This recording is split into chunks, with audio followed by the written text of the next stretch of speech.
અમદાવાદના 6 બ્રિજમાં રિપેરિંગ કરવાનો એએમસીનો નિર્ણય 1985માં બનેલો ગિરધારનગર રેલવે ઓવરબ્રિજને રિપેર કરાશે. વર્ષ 1990માં બનેલ ચામુંડા ઓવરબ્રિજને પણ રિપેર કરાશે. વર્ષ 1996માં બનેલો કોડીલા ઓવરબ્રિજ એને પણ રિપેર કરાશે. વર્ષ 2000માં બનેલો ચાંદલોડિયા ઓવરબ્રિજ એને પણ રિપેર કરવામાં આવશે. તો વર્ષ 1994માં બનેલ ચીમનભાઈ પટેલ ઓવરબ્રિજને પણ રિપેર કરાશે. બ્રિજના સમારકામ દરમિયાન વાહન વ્યવહાર ચાલુ રાખવાનો નિર્ણય છે. ગંભીરા બ્રિજ દુર્ઘટના બાદ એએમસીએ બ્રિજોની ચકાસણી કરી હતી. બ્રિજની નીચે આવેલી દુકાનો દૂર કરીને સમારકામની પ્રક્રિયા હાથ ધરાશે. 15 વર્ષની ગેરંટી ધરાવતા બેરિંગ તમામ 6 બ્રિજમાં લગાવવામાં આવશે. તમામ બ્રિજના સમારકામ પાછળ અંદાજે 63 કરોડનું ટેન્ડર બહાર પાડવામાં આવશે. 6 બ્રિજમાં કુલ 1776 બેરિંગ બદલવામાં આવશે.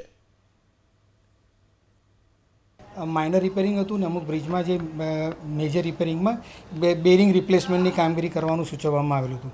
જેના અનુસંધાને આપણે અત્યારે જે કુલ 7 બ્રિજમાં બેરિંગ રિપ્લેસમેન્ટની કામગીરી કરવા માટેનું જે રિપોર્ટ આવેલો છે એના અનુસંધાને અમે ટેન્ડર તૈયાર કરાવેલું અને ટેન્ડર તૈયાર કરી એમાં કસાડ કન્સલ્ટન્ટ અમારા જે કન્સલ્ટન્ટ હતા એમને એના રિપોર્ટના અનુસંધાને ટેન્ડર તૈયાર કરેલું છે. અને જે મુજબ જે કુલ 2 ટેન્ડર આવેલા હતા ને જેમાં લોએસ્ટ ટેન્ડર હતું એને આપણે આ કામગીરી કરવા માટેનું દરખાસ્ત રજૂ કરેલી છે. જે ટેન્ડરનું જે ટોટલ મંજૂર થયેલ ટેન્ડરની જે ટેન્ડર પુટઅપ કરેલું છે એ 63 કરોડનું ટેન્ડર થશે. અને એમાં કુલ 7 બ્રિજની બેરિંગને રિપ્લેસમેન્ટની કામગીરી એમાં સમાવેશ કરેલો છે.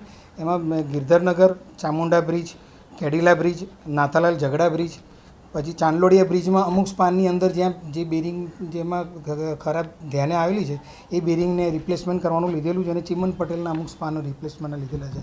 આ બધી બેરિંગ્સ આપણે જે નીચેથી હાઇડ્રોલિક જેકથી સ્પાનને લિફ્ટ કરીશું.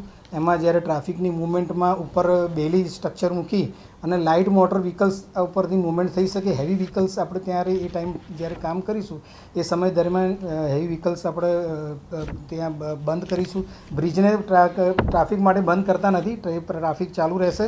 અને જે લિફ્ટિંગ કરીશું એમાં જૂની બેરિંગ કાઢી અને નવી બેરિંગ રિપ્લેસ કરીશું.